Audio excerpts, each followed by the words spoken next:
kita mulai aja dulu, brother. Nanti Mulai, oke. ngobrol. Silakan, Sip. brother. Oke. Kita mulai ya. Terima kasih Tuhan, kami bersyukur untuk sore hari ini kembali kami bertemu untuk mempelajari kebenaran firman Tuhan. Biar kiranya Tuhan yang boleh membantu kami sehingga segala sesuatu yang kami perbincangkan ini Tuhan bisa bermanfaat untuk kami. Begitu juga dengan saudara-saudari kami, teman-teman dan banyak orang yang mendengarkannya. Terima kasih Tuhan. Kami serahkan diskusi dan doa kami ke dalam tangan Tuhan. Di dalam nama Tuhan Yesus kami berdoa dan bersyukur. Amin. Amin, brother. Jadi kita coba untuk membahas di sekitar Mazmur, kemudian pengkhotbah, juga Kidung Agung kalau masih ada yang harus kita bahas. Tapi kan saya pikir tentang Mazmur, brother. Jadi kalau melihat dari isi Mazmur itu sendiri, terutama yang Mazmur Daud, apakah dari segi ini Mazmur si Daud ini punya pendidikan khusus untuk ini, brother? Atau gimana ya? Kira-kira melihat bagaimana dia mengungkapkannya dalam segi puisinya, apakah atau itu natural talent aja buat dia? Maksudnya dalam hal penulisannya begitu? Dalam hal penulisan, iya. Oh, dalam hal penulisan ya, iya. Iya. Atau apakah silakan. Misalnya setiap anak Yahudi itu ada pendidikan khusus buat mereka sehingga mereka punya kemampuan untuk menulis hal seperti ini gitu, brother? Ya, di dalam kebiasaan orang Yahudi, mereka itu lebih kepada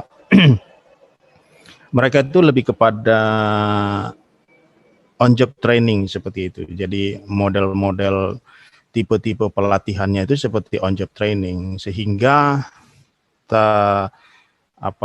transfer ilmunya itu lebih kepada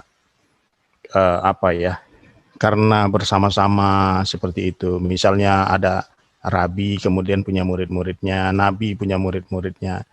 Jadi transfer ilmunya itu ya ketika bersama-sama kemudian diajarkan, dipraktekkan seperti itu. Jadi memang bukan teoretikal, bukan filosofikal, kecenderungannya sih seperti itu, brother.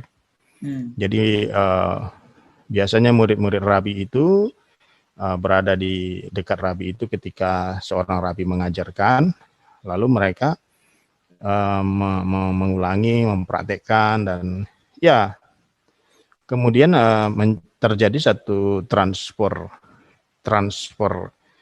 ilmu, skill dan lain sebagainya begitu.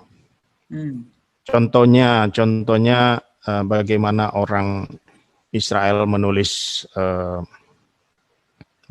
paralel misalnya, sebuah paralel misalnya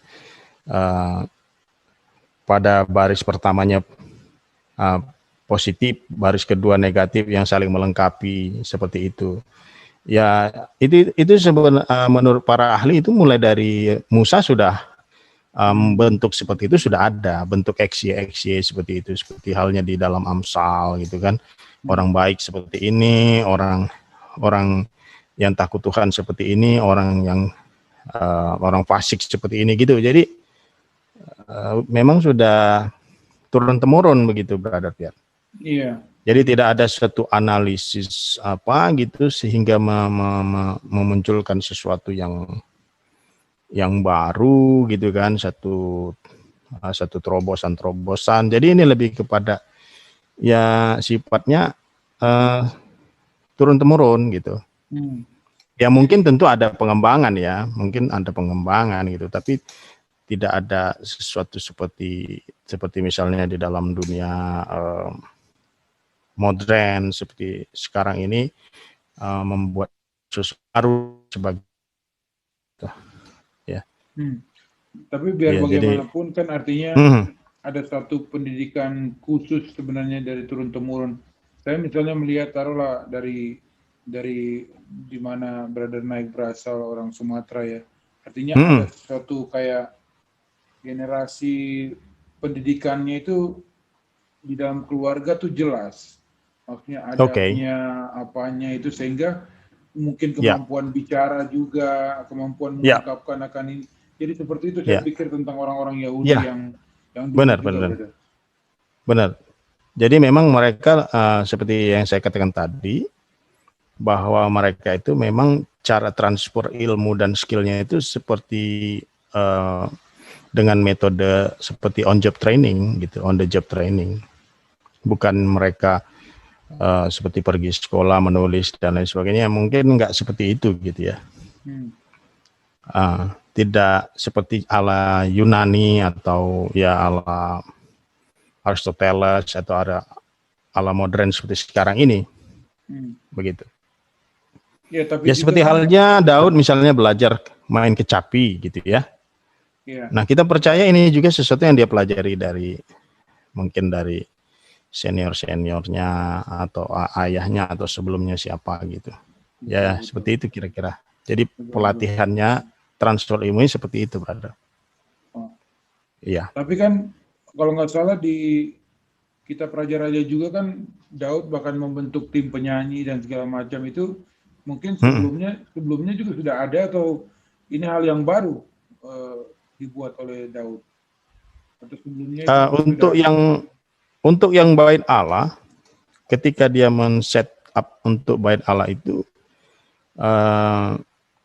Daud membuat jadwal dan kemudian menyeleksi, memilih orang-orangnya seperti itu. Tetapi sebenarnya kalau kita lihat Mazmur 90 misalnya, artinya di era Musa juga sudah ada juga gitu, brother. Betul. Sudah ada juga Mazmur gitu kan. Jadi artinya mereka juga menyanyi dan lain sebagainya. Sudah ada worship-nya juga, bentuk-bentuk ibadahnya dan lain sebagainya. Gitu. Jadi kemungkinan semakin bertumbuh berkembang setelah nantinya ada bait suci, setelah diorganisir dengan lebih besar begitu, Brother Pierre. Iya. Wow. Ya. Jadi memang, tapi mungkin memang bakat juga tersendiri ya bagi Daud untuk menuliskan ini ya, bukan sembarangan juga. Betul. Kualitas. Dan biasanya kalau untuk perjanjian tokoh-tokoh di perjanjian lama, biasanya mereka disertai oleh Roh Tuhan untuk menyelesaikan suatu pekerjaan, begitu. Jadi misalnya dalam membangun bait suci. Nah, orang-orang yang mengerjakan itu juga disertai oleh Roh Tuhan untuk menyelesaikan pekerjaan. Jadi besar kemungkinannya juga di dalam hal puji-pujian, mazmur dan lain sebagainya, ketika mengeksekusi itu juga ada Roh Tuhan juga bekerja di dalam kehidupan orang-orang yang dikhususkan gitu. Jadi ada kayak tes orientednya gitu. Termasuk Daud juga kan disertai oleh Roh Tuhan. Jadi yang paling ditakuti Daud adalah ketika dia melihat Saul, yang dia takuti adalah jangan dia ditinggalkan oleh Roh Tuhan, karena dia tahu setelah Roh Tuhan meninggalkan dia nanti bisa jadi seperti Saul. Gitu. Sebaliknya ketika Roh Tuhan ada pada dia, maka ada tes oriented yang dia bisa selesaikan sebagai penulis mazmur, ya sebagai orang yang ya memimpin pujian atau katakanlah yang utama di dalam penyembahan, tokoh-tokoh yang utama dalam penyembahan begitu. Begitu, brother. Ya, bicara tentang dipenuhi oleh Roh Tuhan ya, maksudnya saya terpikir bahwa kadang-kadang kan mungkin kita bisa, maksudnya saya secara pribadi kadang-kadang bisa salah motivasi juga. Tapi artinya kan Daud menuliskan semua itu kan karena maksudnya memang kecintaan dia kepada Tuhan. Bagaimana kira-kira kita bisa punya suatu motivasi yang benar untuk bisa, ya maksudnya ya apa yang kita lakukan sekarang ini juga gitu kan, maksudnya kita ingin bisa berbagi firman, kita bisa lebih mengetahui firman juga, kita bisa mengenal Tuhan gitu kan. Tapi kadang-kadang itu bisa terutama kan karena media bisa mengganggu juga motivasi kita terhadap bagaimana kita bisa mencapai tujuan kita yang sebenarnya, brother. Bicara tentang Roh Tuhannya itu loh. Betul. Kalau menurut saya, kalau kita merasa terganggu, sebaiknya jangan. Misalnya kita merasa terganggu kalau kita harus memposting di media misalnya. Kalau kita merasa tidak nyaman dengan itu, sebaiknya jangan. Gitu. Oke. Ya mungkin ada alasan-alasan yang perlu kita temukan yang lebih tepat. Mengapa kita harus memposting itu gitu ya.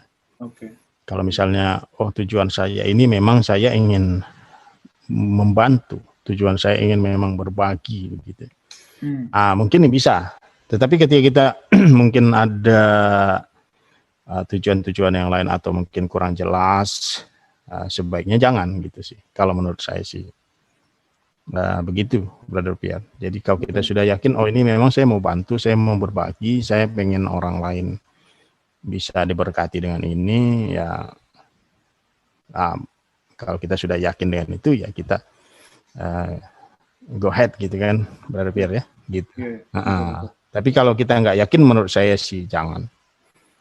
Nanti malah konten-konten kita juga, cara-cara kita juga sepertinya kelihatannya juga lebih kepada untuk attract apa gitu kan. Untuk pribadi lah gitu ya. Untuk meningkatkan view dan lain sebagainya begitu. Jadi kita pun tidak ada suatu damai sejahtera juga gitu. Betul. Ya, jadi mungkin lebih ke sana sih, Brother. Kalau menurut saya sih gitu. Ya karena kan kalau kita lihat penulis-penulis ini semua kan mereka melakukan ini bukan karena keuntungan pribadi ya. Apalagi misalnya kita lihat taruhlah tulisan-tulisan Paulus ya, yang memang luar biasa, tapi yang akhirnya bisa kita baca hari ini, ya artinya apa yang dia dapatkan dari situ kan, waktu itu kan bahkan malah dia dibenci, bahkan dia dipenjarakan karena hal-hal seperti itu gitu, Brother. Betul. Jadi kata salah seorang profesor di mana saya pernah belajar, dia bilang justru Paulus zaman dulu sebenarnya nggak terlalu terkenal, nggak terkenal seperti sekarang. Oh, oke. Justru Paulus itu lebih terkenal sekarang ketika kitab-kitab itu sudah surat-surat itu sudah dicetak, sudah dibuat jadi Alkitab, sudah semakin banyak orang yang percaya kepada Yesus, sudah banyak populasi dunia. Ya itu lebih terkenal. Kalau zaman ya Paulus bisa dibilang tidak seterkenal sekarang gitu. Iya. Malah dia di penjara kan begitu. Betul. Brother Pierre ya gitu. Harusnya kan dia nggak di penjara kalau dia terkenal kan. Mungkinan dia mungkin jadi apa gitu kan, selebriti mungkin ya gitu. Gitu. Ya, itu satu ini juga apa artinya mengingatkan kita kembali akan tujuan kita yang sebenarnya melakukan ini semua untuk Tuhan ya. Kita kalau saya baca di pengkhotbah, terus terang itu kadang-kadang bisa bisa bukan depresi tapi artinya bisa kayak kehilangan ambisi untuk melihat wow ternyata apa yang kita lakukan ya begitu-begitu juga gitu, jadi kejadiannya berulang lagi gitu kan. Betul. Jadi kayak dia bilang tentang pengetahuan, orang yang berpengetahuan ya sama aja maksudnya dengan orang yang bodoh atau gimana gitu, kayak untuk apa mengejar ilmu gitu kan, kayak iya. Ya itu kan hal-hal seperti itu bisa kayak nggak tahu pada stage mana waktu itu si pengkhotbah ini, si Salomo, Brother pernah bilang juga, tapi artinya kan mungkin umur dia sudah mencapai umur sekian, kemudian mungkin kekayaan dia sudah begitu banyak, sehingga akhirnya dia mulai melihat lagi akan kehidupan dia gitu, Brother. Iya. Ya, apa yang dikatakan oleh pengkhotbah atau Kohelet memang benar begitu. Artinya dia mengatakan bahwa realitas hidup tanpa Tuhan itu memang seperti itu. Dia tidak bilang bahwa tidak menarik tetapi seperti asap. Artinya orang melihat seperti ini sesuatu yang bisa diraih. Jadi kan hafal itu kan dalam bahasa Ibrani-nya kan asap gitu. Bahwa kehidupan itu pencapaian itu seperti asap. Jadi kelihatan dia seperti kita bisa raih, tetapi waktu kita coba untuk meraih dia, dia hilang. Artinya dia tidak abadi sifatnya, dia sementara. Dan saya kira itu benar gitu kan. Semua pencapaian-pencapaian kita pada dasarnya apabila itu tanpa Tuhan, sebenarnya semuanya itu bersifat sementara dan akan hilang. Jadi dia berbicara kan di dalam berbagai dimensi. Baik itu dimensi finansial, sebanyak-banyak duit kita dapat, ya toh juga kita tidak bisa menikmatinya. Seorang teman saya mengatakannya berada seperti ini. Walaupun kita banyak uang, kita hanya bisa makan 3 kali sehari. Kita tidak bisa makan lebih dari itu. Gitu dia bilang.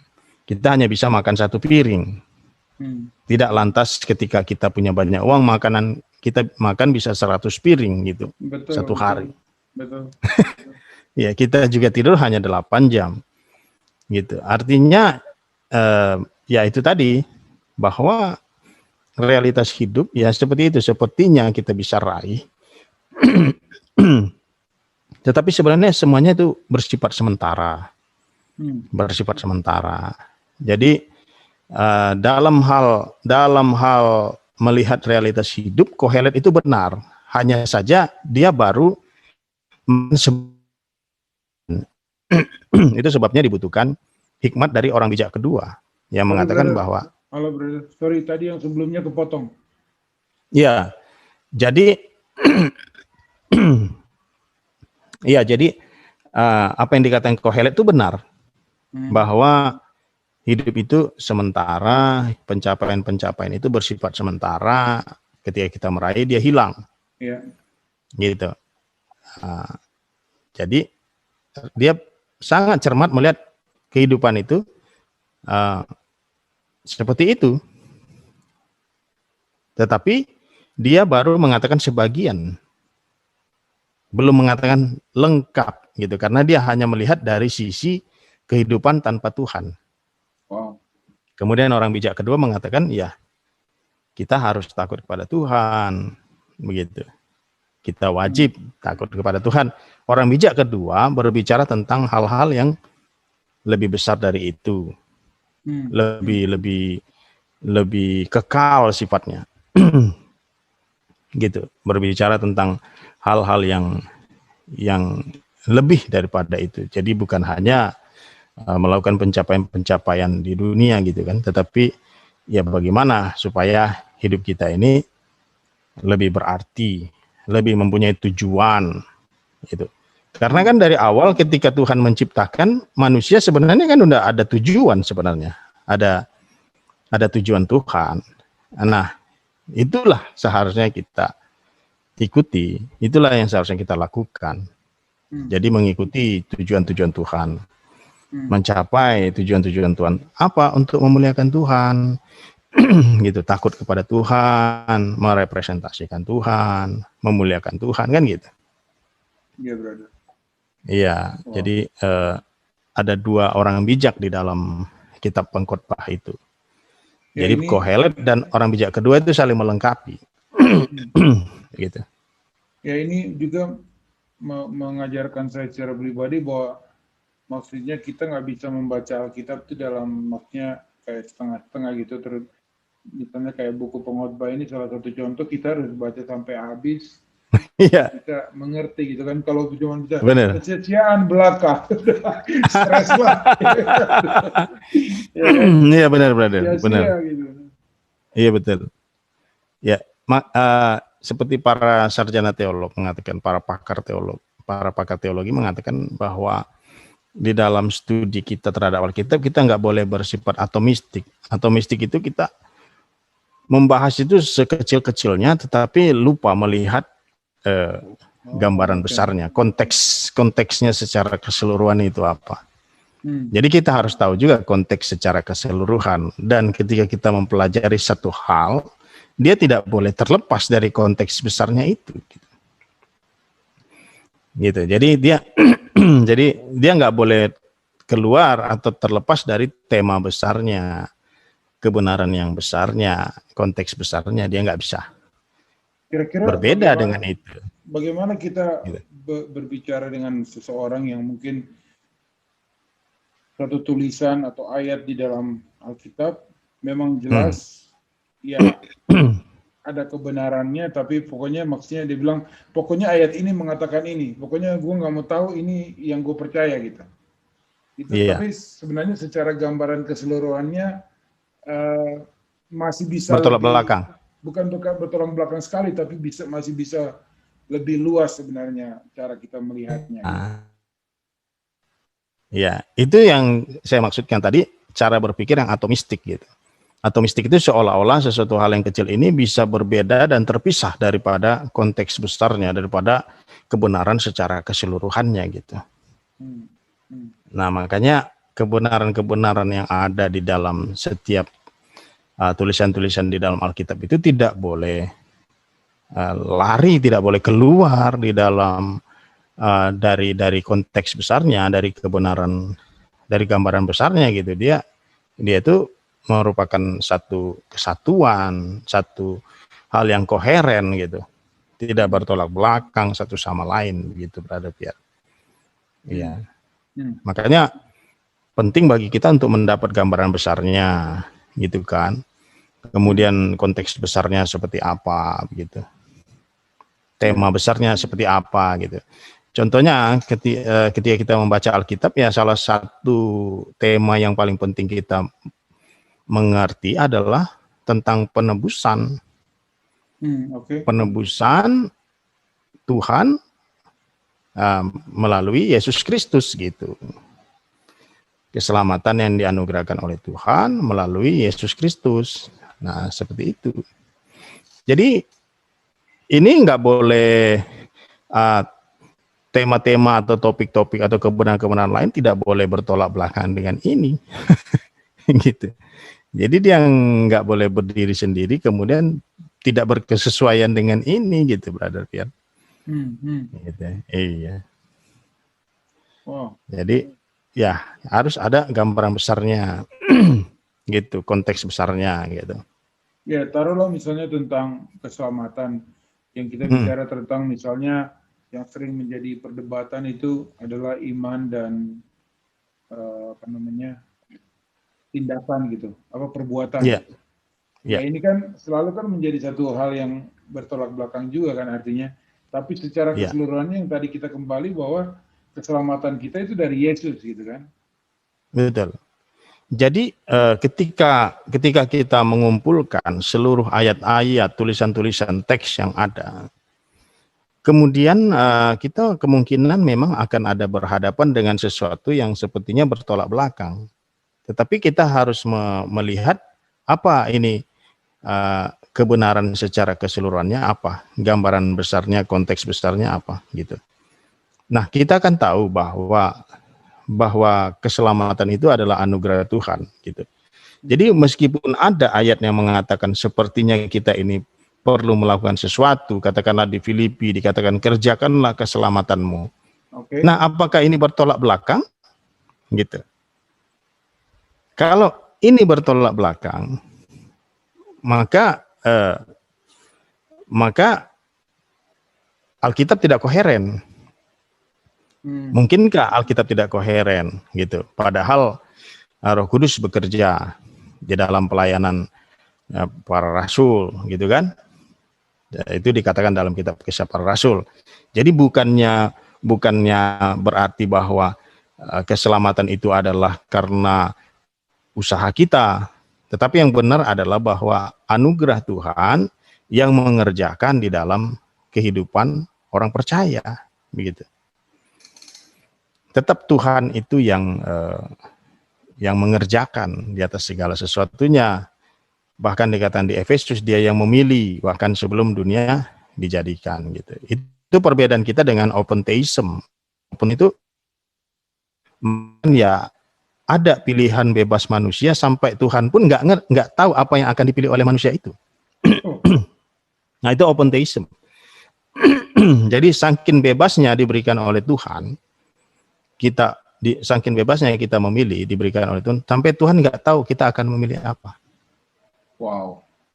Nah, berarti kan sudah tidak berkesesuaian dengan bahwa Tuhan itu maha mengetahui gitu, brother.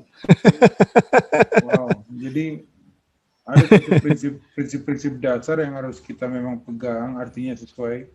Dan Iya, pada saat detail-detailnya kita baca, kita harus bisa menyeimbangkan dengan pemahaman secara garis besarnya itu ya, brother ya.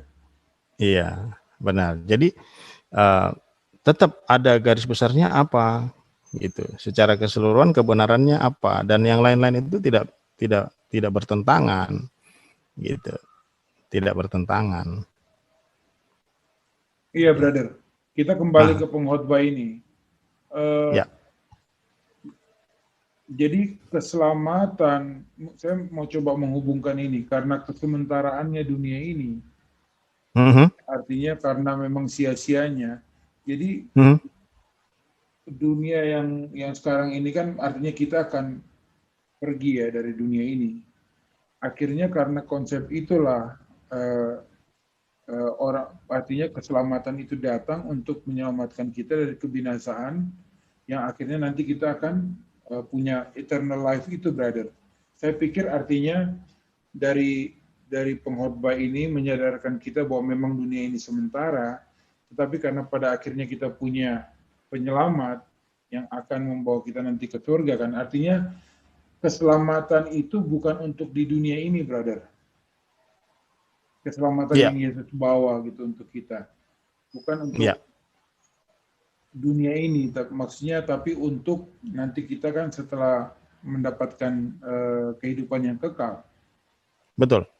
Jadi ketika kita mendengarkan kata selamat gitu ya, brother ya, kita mendengarkan kata diselamatkan atau selamat, itu sifatnya continue, brother. Jadi misalnya ketika seorang bertobat gitu, percaya kepada Yesus, dia selamat gitu. Nah, ketika kata selamat itu didengar dan kita dengarkan, maka yang kita pahami adalah bahwa keselamatan itu bersifat continue, dalam arti begini, sekarang tetapi belum sepenuhnya, belum berakhir gitu. Maksudnya gini, saya selamat gitu, saya sudah diselamatkan, saya sudah mendapatkan pengampunan dosa gitu ya, saya sudah mendapatkan hidup yang kekal, tetapi artinya ini kan masih terus berjalan gitu ya, sampai nanti saya berada di sorga kan gitu. Betul. Jadi sekarang saya sudah bisa dikatakan selamat, sudah. Sekarang saya sudah bisa dikatakan mendapat hidup yang kekal, sudah. Tetapi ini kan masih akan berjalan, masih akan continue gitu, brother. Gitu. Ya, begitu. Jadi sekarang, tetapi masih realisasinya masih akan lebih besar lagi, masih akan berlangsung, masih akan berjalan gitu. Sopis juga sudah selamat gitu. Begitu, jadi konsep keselamatan itu bukan berarti bahwa kita nggak akan mati di dunia ini kan, maksudnya tetap meninggalkan dunia ini, tapi kita punya jiwa akan surga, brother. Ya, betul. Jadi jiwa kita nantinya akan terpisah dengan tubuh kita, karena tubuh kita ini kan nanti akan menggunakan tubuh yang surgawi kan, tubuh yang kekal begitu. Jadi nanti akan terpisah, begitu. Jadi roh dan jiwa kita ini yang akan ke Firdaus atau ke surga, kemudian nantinya kita akan mendapatkan tubuh yang baru pada waktunya begitu. Ya. Wow, ini begitu, berarti rumit juga, tapi artinya apakah artinya dengan kita berpikir sederhana, oke, saya selamat, saya diberkati, seperti apa saya selamatnya, pengertian itu apakah perlu kita tahu atau kita tutup mata aja, yang penting saya selamat, saya nggak perlu tahu pengetahuan kemudiannya gitu, ngerti nggak maksudnya? Jadi artinya kan ada orang yang mungkin punya pemahaman yang oke, saya sudah diselamatkan, that's it gitu, saya jalani aja hidup ini, nggak perlu terlalu banyak ini. Tapi apakah kita harus mengetahui lebih dalam tentang hal itu gitu? Ya, seharusnya kita tahu lebih dalam, karena tantangan-tantangan hidup itu kan lebih banyak ya. Semakin hari kan semakin banyak gitu. Betul. Ujian-ujian, kemudian tanggung jawab, beban, pertanyaan-pertanyaan, pelayanan kita juga berkembang. Maka kita membutuhkan pengetahuan yang perlu terus bertambah begitu. Ya, pertanyaan-pertanyaan orang juga mungkin dalam pelayanan kita, dalam komunitas kita, mungkin mereka juga bertanya begitu. Jadi kita nggak bisa bilang yang penting percaya aja gitu kan. Ya, apalagi di era modern, postmodern, kan banyak juga pertanyaan-pertanyaan yang perlu kita jawab begitu ya, perlu kita jawab agar jelas begitu. Jadi memang perlu, kalau enggak nanti kita gampang gampang dikecohkan gitu. Gampang sekali untuk kita mungkin meninggalkan iman kita, bahkan mungkin melakukan kesalahan-kesalahan yang tidak perlu karena kurang adanya kejelasan di dalam pemahaman kita tentang kebenaran gitu. Misalnya tentang Tuhan itu seperti apa, tentang Yesus itu seperti apa berdasarkan Alkitab, tentang dosa, tentang manusia, ya itu kan kita perlu paham secara jelas. Gitu. Dan itu nantinya akan membantu. Ini gitu. Brother, mungkin tantangannya juga adalah sekarang kan generasi muda saat ini, bagaimana kira-kira sebaiknya kita bisa memperkenalkan Tuhan kepada mereka. Karena kan ini kan pengkhotbah juga berhubungan dengan itu juga kan, artinya kita punya ambisi dari muda, kita ingin jadi seseorang yang hebat, apa segala macam, tapi di ayat 12-nya dibilang ya jangan lupa Tuhan, maksudnya kembalilah kepada Tuhan gitu. Walaupun kamu mau coba untuk raih itu semua, pada akhirnya kesia-siaan gitu. Kira-kira sebaiknya bagaimana kita mengajarkan ini kepada anak-anak muda kita nih, brother? Ya, ketika ada kesempatan ya kita membagikannya, brother. Jadi ya bisa saja berupa sharing, bisa berupa bicara, bisa saja berupa khotbah begitu ya. Jadi ya setiap kali ada kesempatan untuk memberitakan, mengajar, berbagi, ya kita lakukan begitu, brother. Jadi Roh Kudus kita percaya akan bekerja begitu untuk membantu setiap orang yang mendengarkannya. Tidak ada yang lebih efektif menurut saya selain daripada membagikan firman Tuhan itu sendiri. Gitu. Membantu orang-orang untuk memahaminya begitu. Ya mungkin tidak semua orang gitu ya, tetapi ketika kita melakukan maka ada kemungkinan bahwa orang akan memahami dan kemudian terpanggil untuk mempelajarinya lebih jauh begitu. Ya, begitu. Sekarang dari segi organisasi gereja kan, maksudnya pendekatan-pendekatan untuk memperkenalkan Alkitab di dalam rumah tangga itu kan berbeda-beda. Ya. Itu, jadi sebaiknya sebagai orang tua, bagaimana sebaiknya untuk bisa membantu anak-anaknya nih? Apakah selalu harus Alkitab atau juga dalam hal yang lain gitu bisa? Kira-kira gimana yang sebaiknya, brother? Ya, kenapa Alkitab itu tidak menarik? Kadangkala karena mungkin ada beberapa faktor begitu, brother. Ya mungkin saja bahwa ketika kita menyampaikannya, apa yang kita sampaikan itu bisa saja tidak menyambung gitu ya. Artinya tidak berkaitan dengan kehidupan dia dan apa yang seharusnya dia lakukan gitu. Bisa saja itu sifatnya hanya informasi saja begitu. Jadi tidak ada kaitannya tentang apa yang harus dia lakukan begitu. Ya. Jadi seperti yang saya katakan, khotbah pengajaran itu harus bisa menjawab so what.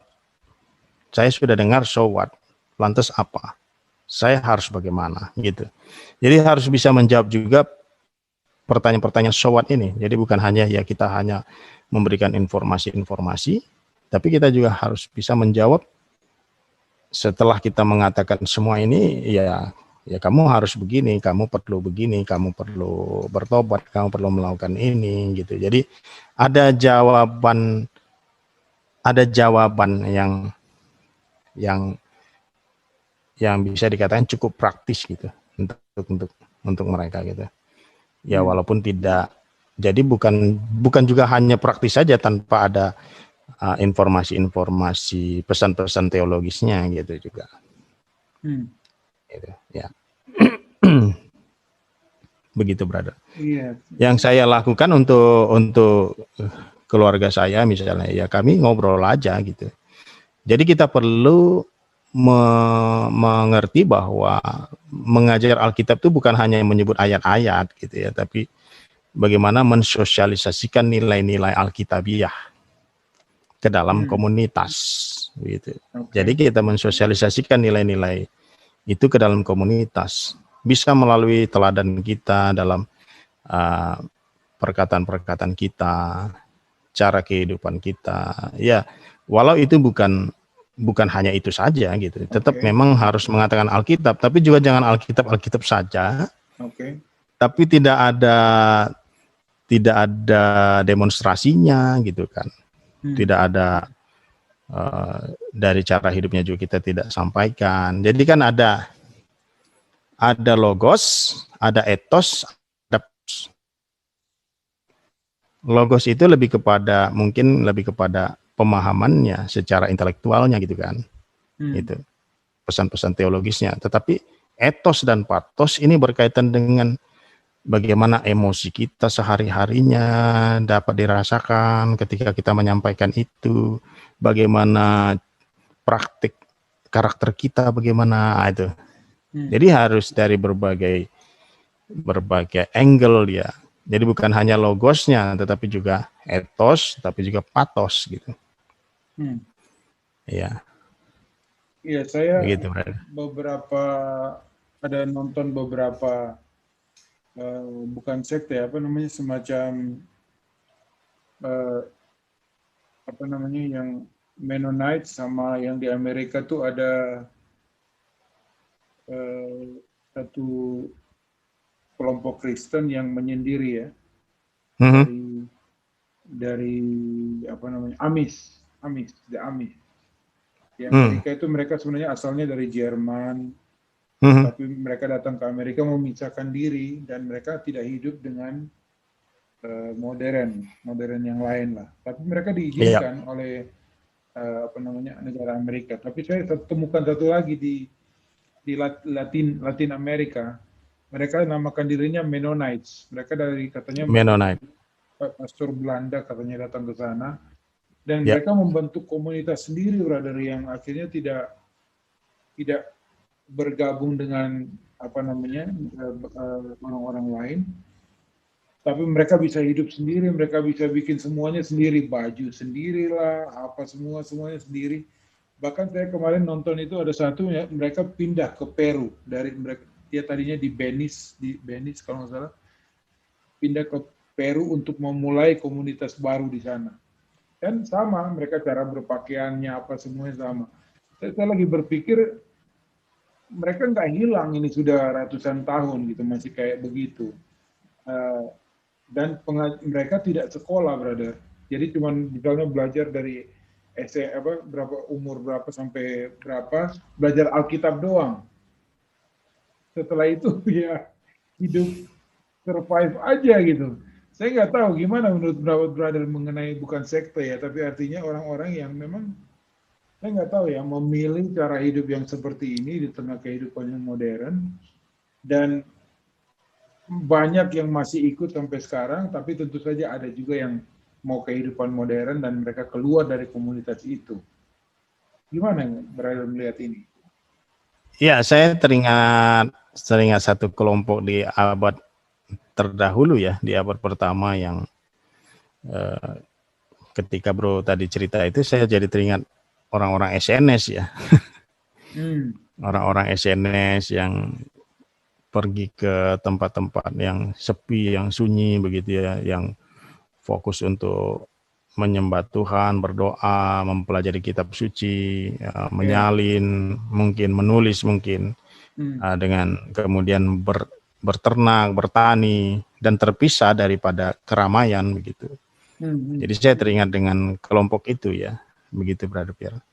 Hanya saja saya tidak begitu yakin seberapa besar nanti pengaruh yang dapat diberikan, karena kan ketika kita menjadi murid Tuhan Yesus, kita juga kan perlu menjadi garam dan terang. Kita juga perlu untuk membantu orang lain begitu. Artinya kita berada di tengah-tengah orang yang mungkin bukan merupakan komunitas kita begitu. Dan kita perlu untuk membantu mereka juga, mengajak mereka juga gitu kan. Tapi kalau kita menyendiri seperti itu, ya saya tidak tahu ya apakah kita bisa memberikan pengaruh gitu. Begitu Brother. Ya, apakah kita bisa memberikan pengaruh secara efektif dengan cara seperti itu? Apakah orang semuanya harus mengikuti cara hidup kita yang seperti itu? Gitu. Dan memang orang-orang SNS itu memang ya hanya orang-orang tertentu saja yang akhirnya mengikuti mereka. Dan mereka itu harus diuji mungkin setidaknya 2 tahun gitu sebelum menjadi anggota begitu. Ya, dan bahkan mereka makan itu bersama-sama begitu, makan bersama-sama, dan banyak dari mereka tidak menikah juga gitu. Ya, memang ada yang menikah, tapi kebanyakan dari mereka itu tidak menikah begitu. Ya, jadi apakah semua orang harus seperti itu begitu ya? Saya khawatirnya justru kita hanya bisa menjangkau sedikit saja. Artinya orang-orang yang berbeda dari kita tidak bisa kita jangkau. Begitu. Bagaimana dengan kaum profesional yang ada di gedung-gedung, di kantor-kantor, pengusaha-pengusaha, orang-orang yang berada di keramaian, di pusat kota, di pasar, apakah mereka akan bisa kita bantu untuk mereka percaya dan dekat kepada Tuhan dengan cara yang seperti kita lakukan? Ya mungkin saja, mungkin tidak efektif gitu kan. Betul, iya. betul. Iya, iya. Takutnya kita nanti menjadi satu sekte, sekte yang non-konversionis. Artinya ada sekte yang non-konversionis, artinya mereka menganggap diri mereka berbeda, tapi memang mereka tidak mengajak orang lain.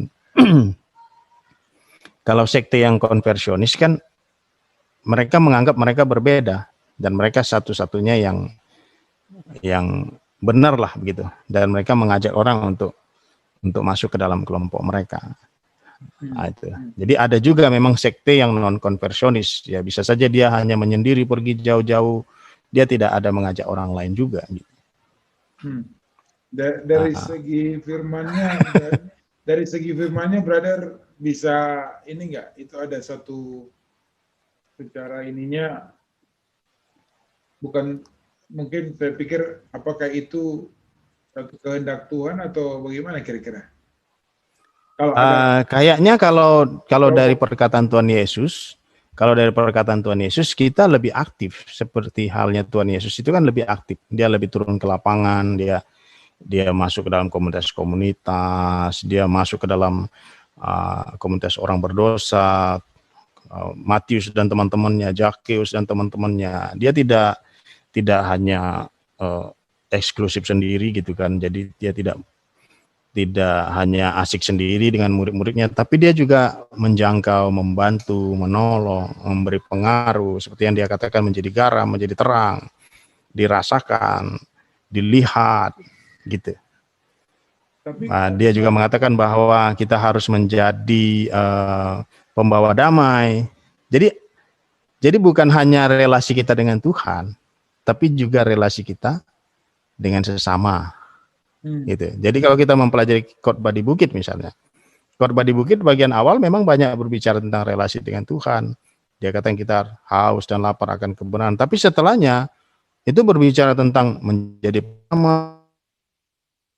Itu lebih kepada relasi dengan sesama.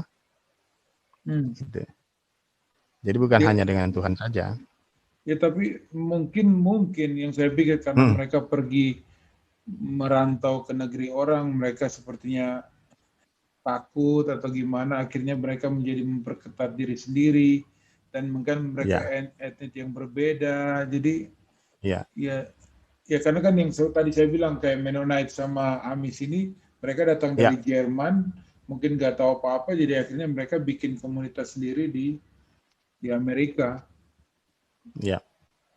Tapi jadi memang ada hal-hal yang melatar belakangi mengapa orang berbuat seperti itu, gitu. Tetapi itulah perlunya kita terus belajar, kemudian melakukan riset, perbandingan, penelitian, bagaimana supaya lebih baik kan begitu, sehingga ada kemajuan-kemajuan dari waktu ke waktu begitu. Ya mungkin ada trauma-trauma tersendiri misalnya dari komunitas-komunitas tersebut gitu kan. Mungkin pernah dianiaya, seperti halnya Mennonite, setahu saya mereka berasal dari Anabaptis tadinya. Anabaptis, kemudian mereka pergi ke Amerika, ke Kanada, mereka kemudian menyebut dirinya sebagai kaum Mennonite begitu. Yang tadinya adalah bisa dikatakan berasal dari kaum Anabaptis gitu. Berarti yang setahu saya sih begitu. Iya, mereka gabungan dari Swiss, dari Jerman, Belanda. Ya. Iya. Karena mungkin dulu dianiaya begitu kan, jadi ada trauma-trauma tersendiri sehingga menjauh daripada keramaian kelompok-kelompok yang besar, kelompok-kelompok tertentu, kemudian membuat kelompok-kelompok yang lebih kecil. Ada trauma tersendiri misalnya dengan penguasa-penguasa, pemimpin-pemimpin sebelumnya terdahulu gitu kan. Ya. Wow. Jadi ada trauma sehingga ya itu tadi. Sehingga terbentuk seperti itu. Ya. Terkondisi jadinya. Iya, brother. Gitu. Kita ya. Belajar hari ini juga dari buku pengkhotbah dan sedikit dari Mazmur. Terima kasih, brother, untuk bisa memberikan kita satu iluminasi lebih lagi buat pendengar kita, dan mudah-mudahan kita semakin mengenal Tuhan lebih lagi dan kehendaknya. Terima kasih, brother. Mari kita berdoa. Ya, terima kasih. Bersyukur Tuhan hari ini kembali kita bertemu dalam 2 hari ini, kita akan merayakan Natal.